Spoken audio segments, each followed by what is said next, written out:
The campaign of an outstanding Great Britain team highlights season 1970. The first test at Lang Park was a bloody and brutal affair. Here, Australia's Jim Morgan starts a headbutting duel and is left with terrible facial injuries when Cliff Watson delivers a Liverpool kiss. Actually, Jimmy tried to put the head on me. So I thought, well, I'll turn around and I'll show him how it's correctly done, and which I did. Consequently, he had a front-in nose. Since then, we've been very, very good friends.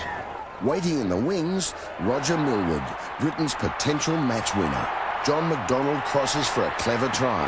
Johnny King then scores one of his 2 tries. With 9 goals to Langland's, it was a comprehensive Australian victory, 37-15.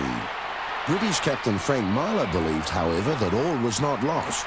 I said that it's like in no other game you've ever played before. It's intense, it's everything a test match should be. And I think there come of age on that day, because Australia gave us a good hiding.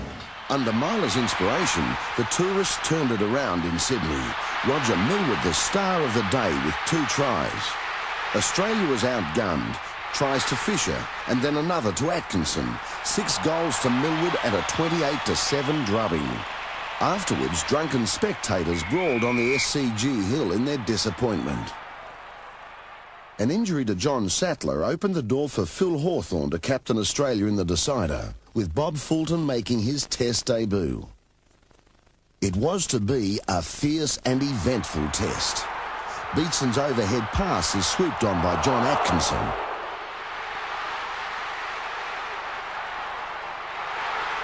Malcolm Reilly deals brutally with Alan McKean's tackle and sends Sid Hines through for a try. Shoe-bottom dummies and another try for Atkinson. Great Britain now lead 18-12. Australian fullback Alan McKean lands 1 of 6 goals. Then Beatson whacks Cliff Watson and referee Don Lancashire sends him off. Coop toes through a drop ball, and McCarthy is over. But then comes the killer blow from Roger Millward. I think it was about a minute from time.